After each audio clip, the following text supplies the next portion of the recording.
తమిళ్లో మళ్ళీ ఈరోజు హామీ ఇస్తున్న అనంతపూర్ అభివృద్ధికి బ్లూ ప్రింట్ తయారు చేశా. మొన్ననే అందరి నీవ 3850 కోట్లు కృష్ణమ్మని కుప్పం వరకు తీసుకెళ్ళాం. 5 ఏళ్లలో చేయలేని పని 100 రోజుల్లో చేసిన ఘనత మనదని చెప్పి నేను మీకు తెలియజేస్తున్నా. పత్తికొండ, జీడిపల్లి, పెన్న అహోబిలం, గొల్లపల్లి, చెర్లోపల్లి, అడవిపల్లి, గాజుల దిన్నెం అన్ని ప్రాజెక్టులో నీళ్లు నింపుతున్నాం. గండికోట, బ్రహ్మసాగర్, సోమశిల, కందలేరులో నీళ్లు నింపాం. తమ్ముళ్ళు, నాదెప్పుడూ ముందు చూపు అవునా కాదా అని మిమ్మల్ని అడుగుతున్నా. అందుకే రాష్ట్రంలో రిజర్వాయర్లు 90% నీళ్లున్నాయి. జల కళ తెచ్చాం. ఇది తెచ్చింది మనమని చెప్పి మీకు తెలియజేస్తున్నా. దీన్ని శాశ్వతం చేస్తాం. ఈరోజు మీరు చూస్తే రాయలసీమ అంటే తిరుపతి, శ్రీశైలం వరకు మహాపుణ్యక్షేత్రాలు, అనేక ప్రసిద్ధి ఆలయాలు, మనం నిర్మించిన సాగునీటి ప్రాజెక్టులు, నేటి ఆధునిక ఆలయాలు. నీళ్లిస్తే రాయలసీమ రైతాంగం రత్నాలు పండిస్తారు. ఈరోజు ఎక్కడ చూసినా ఇంత వేడున్నా చెరువులన్నిటికీ జలకళొచ్చింది. నేను ఈరోజు ఒక మాట ఇస్తున్నా, అన్ని సాగునీటి ప్రాజెక్టులకు నీళ్లు ఇస్తాం. రాయలసీమలో శాశ్వతంగా కరువు నివారించే బాధ్యత మాది అని మరొక్కసారి హామీ ఇస్తూ, ఇది నేనిచ్చే మాట సిబిఎన్ మాట అని మరొక్కసారి హామీ ఇస్తున్నా. తమిళు సీమలో defence, space city, aerospace, semiconductor, electronics, automobile పరిశ్రమలు, డ్రోన్ సిటీ, గ్రీన్ ఎనర్జీ వస్తున్నాయి. సోలార్ వస్తా ఉంది, విండ్ వస్తా ఉంది, పంపుడు స్టోరేజ్ ఎనర్జీ వస్తా ఉంది. ఈ ప్రాంతాన్ని కొత్త ఎనర్జీ ఇచ్చి ఒక హబ్బుగా తయారు చేస్తామని మీ అందరికీ హామీ ఇస్తున్నా. ఇక రాయలసీమ రాళ్ల సీమ కాదు, రాయలసీమ రతనాల సీమ. రోడ్లు, ఎయిర్పోర్ట్లు, రైల్వే లైన్లు, ఇండస్ట్రియల్ పార్కులు, రాయలసీమ స్టీల్ ప్లాంట్, హార్టికల్చర్ సాగుతూ రాయలసీమను అభివృద్ధి చేసే బాధ్యత మాదని మరొక్కసారి మీ అందరికీ హామీ ఇస్తున్నా. ఎవరు అడ్డొచ్చారో సీమ అభివృద్ధి ఆగదు, ఆగదు. ఇది నా భరోసా అని మరొక్కసారి హామీ ఇస్తున్నా. తమ్ముళ్ళు,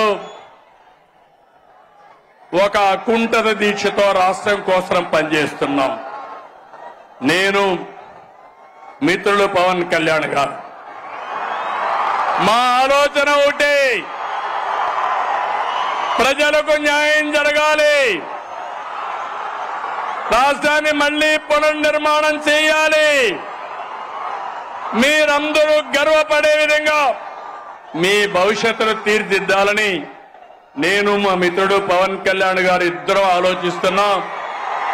మాకు ఈ ధ్యాస తప్ప వేరే ధ్యాస లేదు. ప్రజల అభివృద్ధి, భవిష్యత్తే మాకు ముఖ్యం. రాష్ట్రానికి మంచి చేయాలనే మా సంకల్పానికి కేంద్ర ప్రభుత్వం పూర్తిగా సహకరిస్తున్నారు. నరేంద్ర మోడీ గారు అయితే అన్ని విధాల అండగా ఉన్నారు.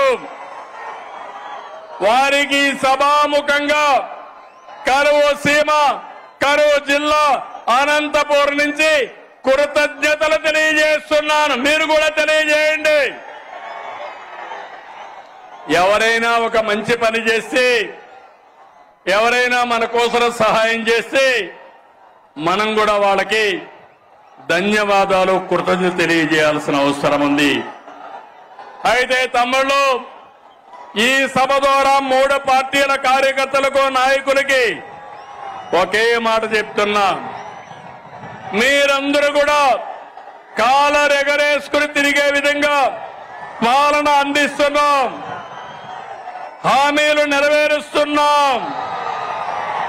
కేంద్రం కూడా నెక్స్ట్ జనరేషన్ రిఫార్మ్స్ తో దేశాన్ని ముందుకు తీసుకుపోయే పరిస్థితికి వచ్చారు. నేను వేదిక పైనుండే వాళ్ళని కింద నుండే మిమ్మల్ని అందరినీ కోరుతున్నా, మనం పాలకులం కాదు, సేవకులం. మనం పెత్తందారులం కాదు, ప్రజల భవిష్యత్తు కోసం పనిచేసే వారసులం అని చెప్పి మాత్రం మీ అందరికీ తెలియజేస్తున్నా.